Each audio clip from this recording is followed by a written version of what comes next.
স্বাগত ডিবিসি সংবাদে আপনাদের সাথে আছি রেদওয়ান আহমেদ। বিনিয়োগের জন্য সম্ভাবনাময় দেশ বাংলাদেশ। কেউ যদি লক্ষ্য নিয়ে বিনিয়োগ করতে চায় তাহলে বাংলাদেশকে বেছে নেওয়ার আহ্বান জানিয়েছেন প্রধান উপদেষ্টা ডক্টর মোহাম্মদ ইউনূস। বাংলাদেশকে বিদেশি বিনিয়োগকারীদের নিজের দেশ ভাবারও আহ্বান জানান তিনি। প্রধান উপদেষ্টা বলেন, বিশ্বকে বদলে দেওয়ার সক্ষমতা রয়েছে বাংলাদেশের। বিডার আয়োজনে রাজধানীর হোটেল ইন্টারকন্টিনেন্টালে চলছে 4 দিনের বাংলাদেশ বিনিয়োগ সম্মেলন। আয়োজনের তৃতীয় দিনে বুধবার প্রধান উপদেষ্টা ডক্টর মোহাম্মদ ইউনূস সম্মেলনের আনুষ্ঠানিক উদ্বোধন করেন। উদ্বোধনী বক্তৃতায় আবেগ আপ্লুত প্রধান উপদেষ্টা বলেন, কৃষি প্রধান বাংলাদেশ এখন তৈরি পোশাক শিল্পের জন্য পরিচিত। প্রথম প্রজন্মের ব্যবসায়ীদের হাত ধরে গড়া শিল্প বয়ে নিয়ে যাচ্ছে দ্বিতীয় প্রজন্ম। এখানে রয়েছে তথ্য প্রযুক্তি জ্ঞান সম্পন্ন তরুণ প্রজন্ম। Bangladesh is a place to see that how suddenly people. Bangladesh এমন একটি জায়গা যা দেখার মতো। দেখেন, আমরা কৃষক হিসেবে পরিচিত ছিলাম, কিন্তু 60-এর দশকে পাগল তরুণ উদ্যোক্তার হাত ধরে তৈরি পোশাক শিল্প গড়ে ওঠে। এখন প্রথম প্রজন্মের পর দ্বিতীয় প্রজন্ম এই শিল্প এগিয়ে নিয়ে যাচ্ছে। এরই মধ্যে তৃতীয় প্রজন্মও চলে এসেছে, যারা তথ্য প্রযুক্তি ও জ্ঞানসম্পন্ন তরুণ গোষ্ঠী, যাদের সমস্যা সমাধানের দক্ষতা আছে। আমরা অনেক কিছু করতে পারবো। We people can do that. বাংলাদেশের বিশ্বকে বদলে দেওয়ার মতো সক্ষমতা রয়েছে উল্লেখ করে প্রধান উপদেষ্টা গ্রামীণ ব্যাংকের অভিজ্ঞতার কথা তুলে ধরেন। বলেন, এটি এখন যুক্তরাষ্ট্রের মতো দেশে বিশাল পরিসরে কাজ করছে। ব্যবসা শুধু বাংলাদেশের জন্য নয়, পুরো বিশ্বের জন্য। Business in Bangladesh is not only for Bangladesh. বাংলাদেশে বিনিয়োগ শুধু বাংলাদেশের জন্য নয়, এখানে বিনিয়োগ মানে পুরো বিশ্বের জন্য বিনিয়োগ। দেখেন গ্রামীণ ব্যাংকের দিকে, এটি গ্রামীণ আমেরিকা হিসেবে সেখানে ব্যবসা করছে। Business in the United States, গ্রামীণ আমেরিকা।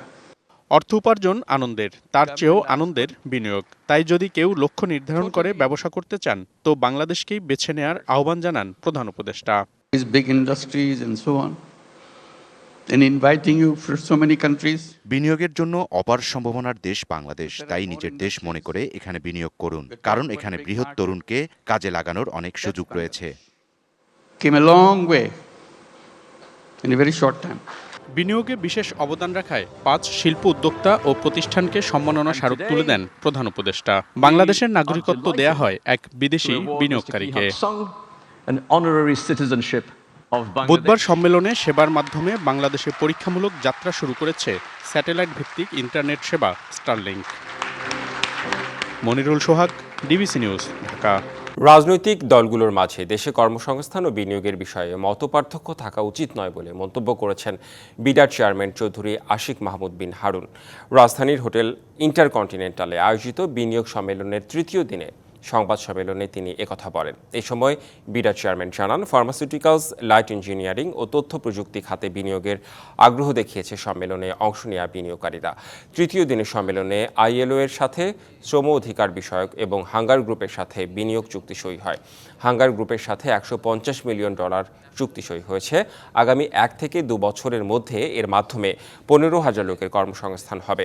এছাড়া মাতারবাড়ি ডিপ সি পোর্টের কাছে একটি মুক্ত বাণিজ্য অঞ্চল স্থাপনের আগ্রহ দেখিয়েছে বৈশ্বিক বন্দর পরিচালনাকারী সংস্থা ডিপি ওয়ার্ল্ড।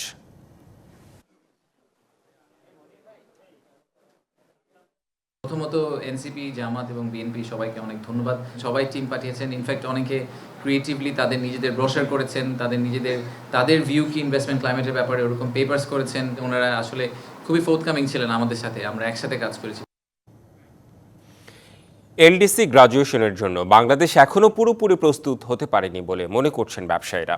বলছেন, এখনও অতিরিক্ত দামে কিনতে হচ্ছে গ্যাস, বিদ্যুৎ, যার ফলে বাড়ছে উৎপাদন খরচ।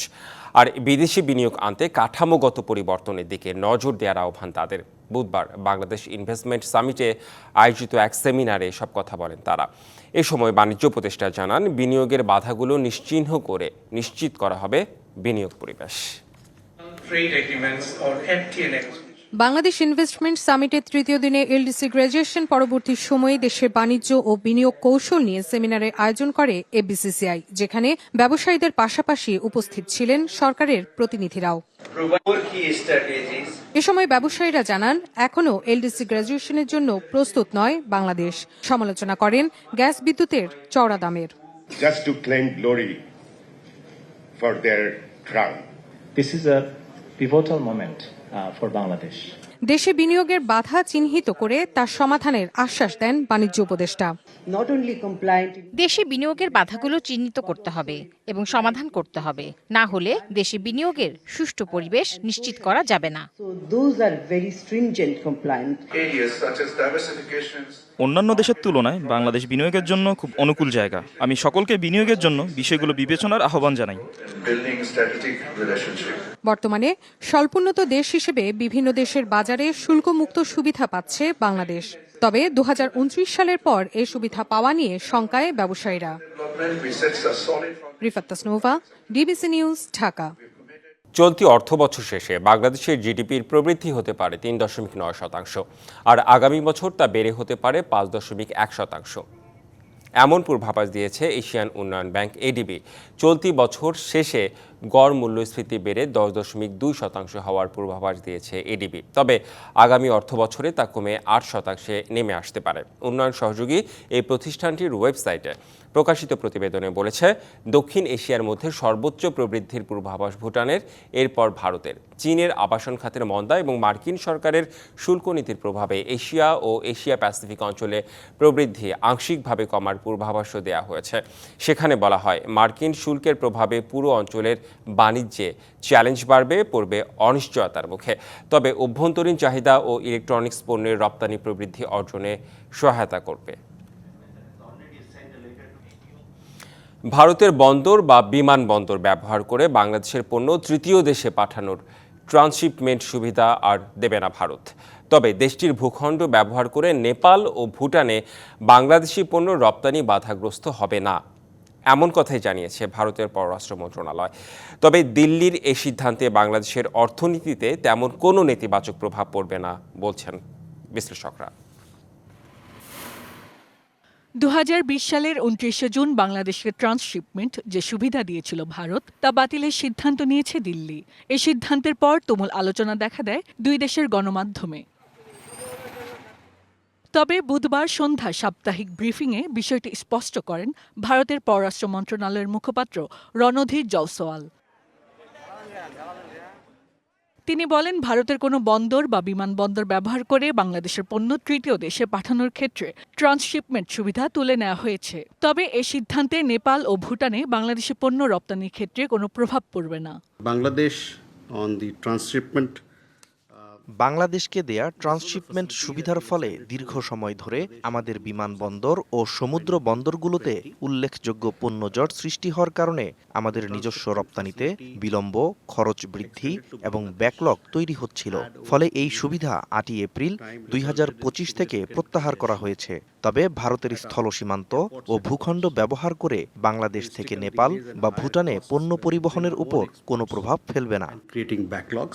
বিশ্লেষকরা বলছেন, দিল্লির এই সিদ্ধান্তে বাংলাদেশের অর্থনীতিতে বড় কোনো নেতিবাচক প্রভাব পড়বে না।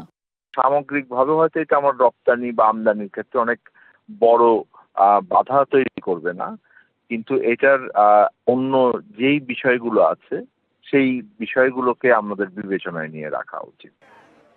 Hasna Akter, DBC news desk. আগামী 16 এপ্রিল প্রধান উপদেষ্টা ডক্টর মোহাম্মদ ইউনূসের সঙ্গে বৈঠকের সময় পেয়েছে বিএনপি। রাষ্ট্রীয় অতিথি ভবন যমুনায় এই সাক্ষাৎ হতে পারে। ওই দিন প্রধান উপদেষ্টার কাছে নির্বাচনের সুনির্দিষ্ট রোডম্যাপ চাইতে পারে বিএনপি। বুধবার দুপুরে গুলশানে বিএনপি নেতা সালাউদ্দিন আহমেদ বলেন, নির্বাচনের সুনির্দিষ্ট রোডম্যাপ ইস্যুতে প্রধান উপদেষ্টার সাথে সাক্ষাতের সময় চাওয়া হয়েছে। আমরা মাননীয় প্রধান উপদেষ্টার কাছে সুনির্দিষ্টভাবে আগামী জাতীয় সংসদ নির্বাচনের জন্য ডিসেম্বরের আগে একটা রোডম্যাপ অবশ্যই আমরা চাইব, যাতে উনি ক্লিয়ারলি জাতির সামনে যথাযথ প্রক্রিয়ায় উপস্থাপন করেন, যাতে জাতির মধ্যে যে একটা অনিশ্চিত অস্থিরতা ভাব আছে এবং রাজনীতির মধ্যে একটা স্থিতিশীলতা আসে। পরে সন্ধ্যায় সেই ডাকে আসে সাড়া। জানানো হয় 16 এপ্রিল প্রধান উপদেষ্টার সঙ্গে বৈঠকের সময় পেয়েছে বিএনপি। রাষ্ট্রীয় অতিথি ভবন যমুনায় হতে পারে এই বৈঠক। বৈঠকে জাতীয় নির্বাচনের রোডম্যাপ ঘোষণা, চলমান সংস্কার প্রক্রিয়া সহ বিভিন্ন বিষয়ে বিশদ আলোচনা হবে বলে আশা করছে বিএনপি। এদিকে সকালে জাতীয় প্রেস ক্লাবে এক আলোচনা সভায় রাস্তায় নামার আগেই নির্বাচনের দাবি জানান বিএনপির ভাইস চেয়ারম্যান শামসুজ্জামান দুদু। বিএনপিকে রাস্তায় নামার সুযোগ সৃষ্টির আগেই নির্বাচন দেয়। বর্তমান সরকারকে আপনাদের আমরা সমর্থন করেছি, এখনো সমর্থন করি। আপনাদের অবশ্যই ভালোবাসা আছে, শ্রদ্ধা আছে, এটা নষ্ট করবেন না। চলতি বছরের ডিসেম্বরের মধ্যে নির্বাচন আয়োজনের দাবি জানিয়ে আসছে বিএনপি। মাহফুজা বৃষ্টি, ডিবিসি নিউজ, ঢাকা। ডিসেম্বরকে টার্গেট করে ত্রয়োদশ জাতীয় সংসদ নির্বাচনের প্রস্তুতি নিচ্ছে নির্বাচন কমিশন। এর অংশ হিসেবে ব্যালট পেপার সহ নির্বাচনী সামগ্রী মুদ্রণের জন্য 15 এপ্রিল বৈঠকে বসছে সংস্থাটি। ইসির উপসচিব রাশিদুল ইসলামের স্বাক্ষরিত চিঠি থেকে এ তথ্য জানা গেছে। ওই বৈঠকে সভাপতিত্ব করবেন ইসির সিনিয়র সচিব আক্তার আহমেদ। এছাড়া বৈঠকে আরও উপস্থিত থাকবেন মুদ্রণ ও প্রকাশনা অধিদপ্তরের মহাপরিচালক ও ইসির সিনিয়র কর্মকর্তারা। চিঠিতে বলা হয়, আগামী জাতীয় সংসদ নির্বাচন এবং ইউপি ছাড়া অন্যান্য স্থানীয় সরকার প্রতিষ্ঠানের নির্বাচন উপলক্ষে নির্বাচনী সামগ্রী মুদ্রণে 15 এপ্রিল বেলা 11টায় হবে সভা।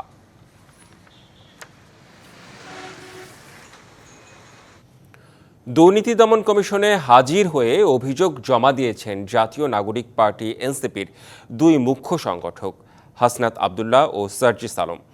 সংস্থাটির চেয়ারম্যানের সাথে সাক্ষাতের পর জানিয়েছেন, অতি গোপনীয় অভিযোগ জমা দিয়েছেন তারা। এদিকে 4,000 কোটি টাকা ব্যয়ে মুজিব বর্ষ পালনের নামে রাষ্ট্রীয় অর্থ অপচয়ের অভিযোগ এনে 7 সদস্যের টিম গঠনের কথা জানিয়েছে দুদক। বুধবার দুপুরে হঠাৎ দুদকের প্রধান কার্যালয়ে হাজির হন এনসিপির দুই মুখ্য সংগঠক হাসনাত আব্দুল্লাহ ও সার্জিস আলম।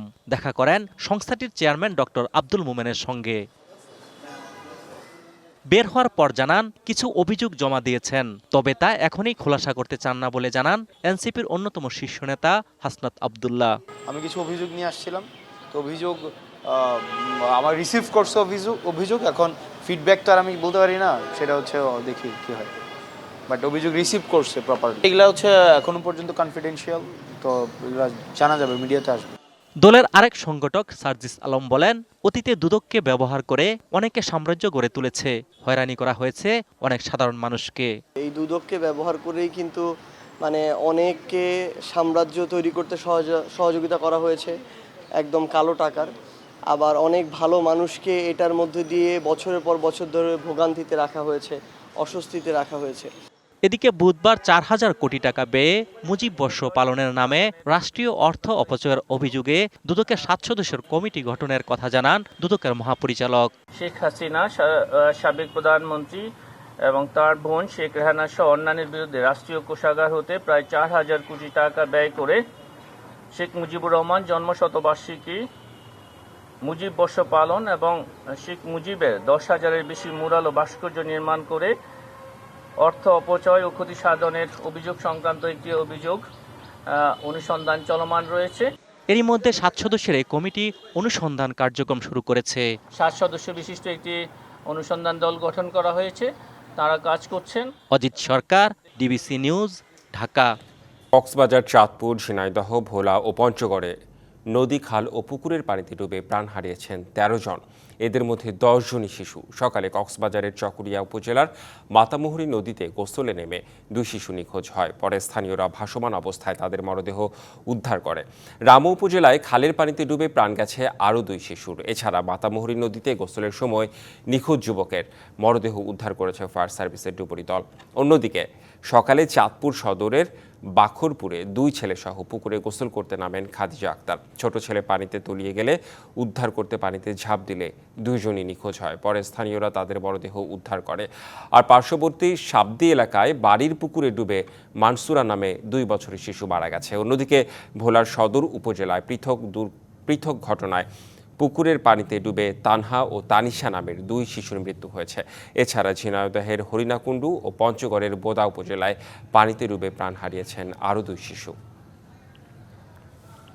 কুষ্টিয়ায় চালকল মালিক সমিতির সভাপতি আব্দুর রশিদের বাড়ি লক্ষ্য করে গুলি ছুড়েছে দুর্বৃত্তরা। বুধবার দুপুরে এই ঘটনা ঘটে, তবে কেউ হতাহত হয়নি। পুলিশ জানায়, দুপুরে শহরের গোশালা সড়কের রশিদের বাসভবনে মোটরসাইকেলে করে 2 ব্যক্তি আসেন। মুখে মাস্ক ও মাথায় হেলমেট পরা ওই 2 জনের মধ্যে মোটরসাইকেলের পেছনে বসা আরোহী রশিদের বাড়ি লক্ষ্য করে 2 রাউন্ড করে গুলি ছুড়ে শহরের দিকে চলে যায়। ব্যবসায়ী রশিদের অভিযোগ, তার ভাতিজা সম্প্রতি সদর উপজেলার একটি পশুহাটের ইজারা পেয়েছে। সেই ইজারা প্রত্যাহারের জন্য বিএনপি নেতা বিপ্লব চরমপন্থী সংগঠনের নেতাদের দিয়ে এই ঘটনা ঘটিয়েছে। এর আগে মোবাইল ফোনে তাকে এবং তার ভাতিজাকে হুমকিও দিয়েছে ওই ব্যক্তি। মাগুরায় 2015 সালে পেট্রোল বোমা হামলায় 6 ট্রাক শ্রমিক নিহতের মামলায় আদালতে হাজিরা দিয়ে নিজেদের নির্দোষ দাবি করেছেন আসামিরা। বুধবার সকালে মাগুরা জেলা জজ আদালতের অতিরিক্ত জেলা জজ হুমায়ুন কবিরের চেম্বারে হাজির হন মামলার আসামি বিএনপির কেন্দ্রীয় ও স্থানীয় নেতৃবৃন্দ।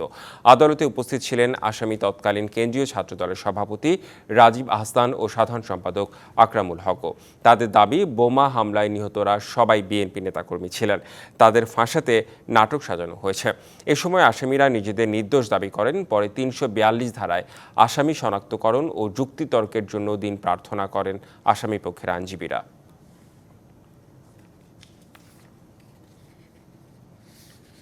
বাংলাদেশ আনসার ও গ্রাম প্রতিরক্ষা বাহিনী এবং গ্রামীণ digital health care solution DGHS এর মধ্যে একটি চুক্তি সই হয়েছে। চুক্তির আওতায় বাহিনীর সদস্যরা সুখী অ্যাপের মাধ্যমে আধুনিক স্বাস্থ্যসেবা গ্রহণের সুযোগ পাবেন। সকালে আনসার ও ভিডিপির মহাপরিচালক মেজর জেনারেল আব্দুল মোতালেব সাজ্জাদ মাহমুদ এবং গ্রামীণ গ্রুপের কর্মকর্তা চুক্তিতে সই করেন। এ সময় গ্রামীণ ডিজিটাল হেলথ কেয়ার সেবা কার্যক্রম তৃণমূলের মানুষের কাছে পৌঁছে দেওয়ার প্রত্যয় ব্যক্ত করেন আনসার ও ভিডিপির মহাপরিচালক। পরে দক্ষতা উন্নয়ন এবং কর্মসংস্থান সৃষ্টির ক্ষেত্রে আনসার ও ভিডিপির ভূমিকা শীর্ষক কর্মশালায় যোগ দিয়ে মহাপরিচালক বলেন, এ প্রশিক্ষণের মাধ্যমে তারা স্বনির্ভর হয়ে ক্ষুদ্র উদ্যোগ গড়ে তুলতে পারবে। এর ফলে আত্মকর্মসংস্থানের নতুন দ্বারও উন্মোচিত হবে।